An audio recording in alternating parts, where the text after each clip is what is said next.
राम राम दोस्तों। ज्योतिष के इस खास कार्यक्रम में आपका फिर से स्वागत है। आज के वीडियो में बात करेंगे अगस्त 2023 मासिक राशिफल की तुला वालों के लिए। तुला लगन के जो लोग हैं उनके लिए भी ये वीडियो काम का है, और जिनकी चंद्र राशि तुला है, मतलब उनका तुला में चंद्रमा है, उनके लिए भी ये वीडियो काम का है। लगन वो होता है जहाँ से आप चीज़ों को फिजिकली भौतिक रूप से एक्सपीरियंस करते हैं, भौतिक अनुभव होता है। और राशि से, चंद्र राशि से चीजों को आप मानसिक रूप से अनुभव करते हैं। चंद्रमा आपका प्रारब्ध होता है। राशिफल आपको आने वाले महीने की जो जीवन के आपके विभिन्न क्षेत्र हैं, शिक्षा, कैरियर, स्वास्थ्य, उनके बारे में एक पूर्वानुमान देता है कि वो कैसा रहने वाला है। उस हिसाब से आप अपनी प्लानिंग कर सकते हैं। लेकिन ज्योतिष में जब भी फलित किया जाता है, प्रेडिक्शन की जाती है, तो वो पीडीटी पर आधारित होती है। P for promise, D for दशा एंड टी फॉर ट्रांजिट यानी गोचर। कुंडली में जो आपके योग बने हुए हैं, उनको बनाने वाले घरों की दशा जब गोचर के संकेतों से मैच हो जाती है, सिंक्रोनाइज हो जाती है, तब कोई घटना घटती है। इसलिए जो मासिक राशिफल रहता है ये जनरलाइज्ड होता है, किसी व्यक्ति विशेष के लिए नहीं होता।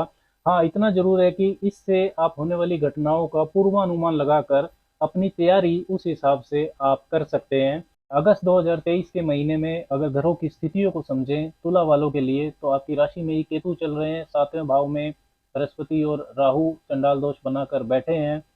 शनि वक्री आपके पंचम भाव में रहेंगे। इसके अलावा मंगल की स्थिति को समझें तो 17 अगस्त तक मंगल सिंह राशि में रहेंगे, आपके 11वें भाव में। 18 अगस्त से वो राशि परिवर्तन करके कन्या राशि में चले जाएंगे, आपके 12वें भाव में। सूर्य की स्थिति 16 अगस्त तक कर्क में रहेगी, आपके 10वें भाव में। उसके बाद वो स्वग्रही हो जाएंगे, आपके लाभ भाव में सिंह राशि में चले जाएंगे। बुध सिंह राशि में ही रहेंगे पूरा महीना। 23 अगस्त से वो वक्री भी रहेंगे। शुक्र की स्थिति 7 अगस्त तक सिंह राशि में रहेगी, 11वें भाव में। उसके बाद वो वक्री होकर प्रवेश करेंगे, 7 से 31 अगस्त तक वो आपके 10वें भाव में रहेंगे, कर्क राशि में। 3 से 18 अगस्त के बीच में वो अस्त भी रहने वाले हैं। तुला वालों के लिए सबसे पहले स्वास्थ्य की बात करते हैं, क्योंकि स्वास्थ्य सबसे ज़्यादा महत्वपूर्ण है।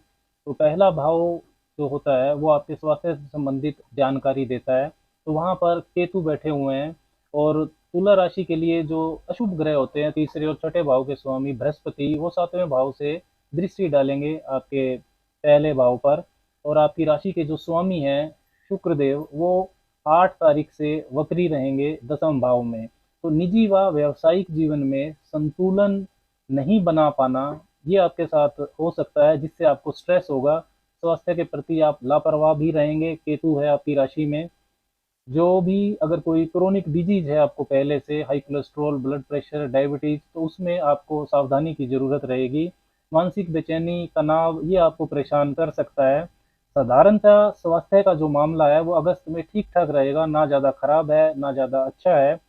देखिए, केतु 30 अक्टूबर तक आपकी राशि में ही रहने वाले हैं। तब तक खाने पीने में, लाइफस्टाइल में आप लापरवाही कर सकते हैं, इस चीज़ का ध्यान रखिएगा। राशि के स्वामी शुक्र वक्री रहेंगे 8 तारीख के बाद। तो वक्री शुक्र आपको ये बताता है कि आपकी जो भी दिनचर्या है, जिस लाइफस्टाइल से आप जी रहे हैं, उसमें कहीं ना कहीं सुधार की आवश्यकता है, उसके बारे में सोचना चाहिए। शिक्षा की बात करें तुला वालों के लिए अगस्त 2023 के महीने में, तो पंचम भाव होता है शिक्षा का, जहां पर वक्री शनि बैठे हुए हैं अपनी ही मूल त्रिकोण राशि कुंभ के अंदर। और मंगल की 11वें भाव से 16 अगस्त तक दृष्टि भी रहने वाली है शनि के ऊपर। बुध की भी दृष्टि रहेगी शनि पर। अच्छी स्थिति दिखाई देती है शिक्षा प्राप्ति के लिए। शनि जिस घर में बैठते हैं उसकी वृद्धि भी करते हैं, लेकिन अनुशासन, हार्ड वर्क और कंसिस्टेंसी, इनके कारक भी शनि है। इनको तो साथ लेकर आपको चलना ही होगा। ये साथ नहीं है तो शिक्षा में परिणाम विपरीत भी आ सकते हैं। 11वें भाव में जो बुध हैं वो आपके भाग्य के स्वामी हैं, 9वें भाव के, जो कि एक अच्छे मार्गदर्शन का भाव भी होता है। तो शिक्षा के लिए कोई अच्छा मार्गदर्शन आपको मिल सकता है, बुध की दृष्टि ये बताती है। उस शिक्षा प्राप्ति में, या कहीं भी आप कोई नया एडमिशन लेना चाहते हैं या कोई नया विषय सीखना चाहते हैं, तो इन सब के लिए समय अच्छा रहेगा। कॉम्पिटिशनल एग्जाम्स में आप थोड़ा चैलेंजिंग महसूस कर सकते हैं, चुनौती महसूस करते हैं, महसूस कर सकते हैं। विशेषकर 18 अगस्त के बाद जब मंगल कन्या राशि में होंगे 12वें भाव में, तब वो छठे भाव पर, छठा भाव कंपटीशन का होता है, उस पर दृष्टि डालेंगे। साथ में वो बृहस्पति पर भी दृष्टि डालेंगे। बृहस्पति आपके लिए छठे भाव के स्वामी है, तो ऐसे में अपने ऊपर विश्वास बनाए रखिएगा। समय मेहनत करने वालों का साथ जरूर देता है। तुला राशि वालों के लिए अगस्त के महीने में आर्थिक स्थिति, रोजगार, कैरियर, बिजनेस, नौकरी, भाग्य की स्थिति की बात करें तो दसम भाव होता है कैरियर का। 11वें भाव के स्वामी सूर्य 16 अगस्त तक आपके दसम भाव में रहेंगे और आपकी राशि के स्वामी और अष्टमेय शुक्र वक्री होकर 8 अगस्त के बाद वो भी दसम भाव में ही रहेंगे। दसम भाव में बहुत इमोशनल आपका साइन है, कर्क राशि रहती है दसम भाव में, तो आपका मन गंभीरता से काम करने में लगेगा। काम की राजनीति से, जो वर्क पॉलिटिक्स होती है उससे आप दूर रहने की कोशिश भी करेंगे, लेकिन फिर भी काम की राजनीति आप तक पहुंचेगी। राइवलरी आपको परेशान कर सकती है। अपना फोकस आपको बनाकर रखना होगा। गवर्नमेंट या प्राइवेट सेक्टर में जो लोग नौकरी कर रहे हैं वो अपने सहकर्मियों के साथ उनका मन मुटाव ना हो, इसका ध्यान रखिएगा। स्मार्ट वर्क करने की ज़्यादा ज़रूरत है। कोई भी फैसला भावनाओं में लेना ठीक नहीं होगा। कर्क राशि जो दसम भाव में है वो भावनाओं से भरी हुई ही राशि होती है। सर्विस भाव है जो छठा भाव, उसके स्वामी बृहस्पति चंडाल दोष में है, तो सीनियर्स के साथ भी आपका विवाद हो सकता है। अगस्त 2023 में व्यापार की स्थिति को देखें तो व्यापार का भाव सातवां भाव होता है, जिसमें बृहस्पति और राहु चंडाल दोष बनाकर बैठे हैं, जिसमें बृहस्पति छठे भाव के स्वामी भी हैं। लेकिन सातवें भाव के स्वामी मंगल 17 अगस्त तक 11वें भाव में मजबूत स्थिति में रहेंगे सिंह राशि में, फिर वो 18 अगस्त को 12वें भाव में चले जाएंगे कन्या राशि में। तो व्यापार से संबंधित कोई भी महत्वपूर्ण निर्णय आप 17 अगस्त से पहले ले लें, 18 अगस्त के बाद ना लें। उस वक्त व्यापार में धोखे की संभावना है। मंगल जब 12वें भाव में होंगे तो 7वें भाव से छठे में चले जाएंगे, तो व्यापारिक विवाद होने की संभावना भी है। बिजनेस से संबंधित तब यात्राएं भी आप कर सकते हैं। साझेदारी में आंख बंद करके विश्वास ना करें। प्रॉपर डॉक्यूमेंटेशन के साथ चलें। बृहस्पति सातवें भाव में क्योंकि गोचर कर रहे हैं तो शॉर्टकट ना अपनाएं, लंबी प्लानिंग के हिसाब से चलें।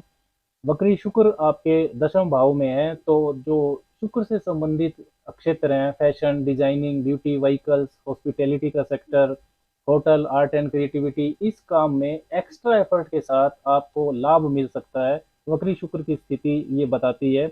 अच्छे बिजनेस के लिए यदि आप माँ दुर्गा को लाल फूल अर्पण करते हैं तो आपको लाभ होगा। भाग्य की स्थिति देखें तो आपके भाग्य भाव के स्वामी बुध बनते हैं। बुध की जो स्थिति है वो लाभ भाव में रहेगी और त्रिकोण के स्वामी शनि से उनका दृष्टि संबंध भी है, उनकी दृष्टि रहेगी। तो कोई भी आपको नया काम करना है, नया एडमिशन लेना है, नया निवेश करना चाहते हैं तो उसके लिए महीना शुभ है। 8 तारीख से पहले कर लें तो ज़्यादा शुभ रहेगा, क्योंकि 1 से 7 अगस्त तक शुक्र आपके 11वें भाव में रहेंगे, लाभ भाव में। 17 अगस्त तक धन की बचत यानी कि सेविंग्स भी आपकी ठीक ठाक ही रहेगी। रियल एस्टेट, शेयर बाजार में निवेश कर सकते हैं। दूसरे भाव के स्वामी मंगल आपके लाभ भाव में रहेंगे 17 अगस्त तक सिंह राशि में मजबूत स्थिति में, जिनकी सर्वग्रही दृष्टि 11वें भाव से चौथी दृष्टि दूसरे भाव पर भी जाएगी। 18 अगस्त के बाद आय से ज़्यादा खर्चा हो ऐसी संभावना है, क्योंकि दूसरे भाव के स्वामी 12वें घर में चले जाएंगे। उस वक्त यदि कोई फिक्स डिपॉजिट अगर आप लेना चाहते हैं तो वो 18 अगस्त के बाद ही लेना शुभ रहेगा।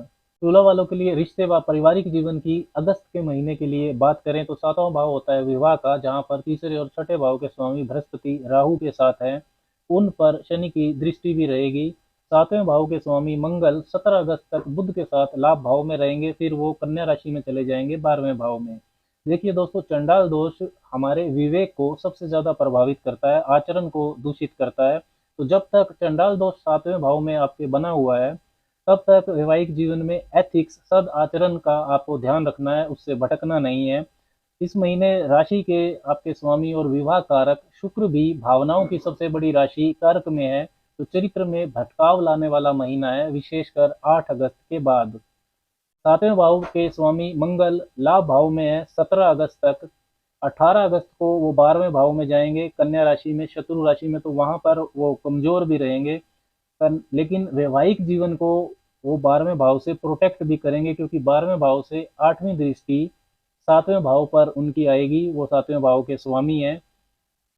जीवन साथी की सेहत और उसकी जो मानसिक स्थिति है उसके लिए उनका 12वें भाव में होना शुभ नहीं है, वहां आपको ध्यान रखना होगा, क्योंकि जो 12वां भाव होता है वो 7वें भाव से छठा होता है। प्रेम प्यार को अगर समझे तो 5वां भाव होता है प्रेम प्यार का। वक्री शनि है वहां पर शवग्रही, और बुध जो आपके भाग्येश हैं और व्ययेश हैं उनकी उन पर दृष्टि रहेगी। तो रिलेशन में ज्यादा चंचलता ना दिखाइएगा, आपका पार्टनर आपसे गंभीरता की उम्मीद करता है। आपके राशि स्वामी जो कि अष्टम भाव के स्वामी भी हैं शुक्र, वो 10वें भाव में है। अष्टम भाव इन लाज ससुराल का भी होता है। तो वर्क प्लेस के पर यानी कि रोजगार के लिए आपको ससुराल पक्ष से कुछ मदद मिले, इस बात की भी इस महीने संभावना है। अविवाहित लोगों को 18 अगस्त के बाद विवाह के प्रस्ताव मिलने की संभावना है, क्योंकि जो 7वें भाव के स्वामी है मंगल, वो 18 अगस्त के बाद 12वें भाव से अपनी अष्टम दृष्टि 7वें भाव पर ही डालेंगे। लेकिन रिश्ता दूर से हो, विदेश से हो, जन्म स्थान से काफी दूर से हो, दूसरे कल्चर से हो, इसकी संभावना है। रिश्ता बनते बनते ना बने, इस बात की संकेत भी हैं। इसके लिए आप उपाय कर सकते हैं, धार्मिक पुस्तक का दान आपको मंदिर में करना चाहिए, और बुधवार को पक्षियों को दाना भी डालें, तो 7वें भाव से संबंधित और पंचम भाव से संबंधित अच्छे फल आपको मिलने की उससे उम्मीद होगी। माता की सेहत को लेकर महीना अच्छा है, उनका सहयोग भी आपको रहेगा। आपके पिता भी इमोशनली आपकी मदद कर सकते हैं इस महीने। तुला वालों के लिए मासिक राशिफल अगस्त में इतना ही। राम राम।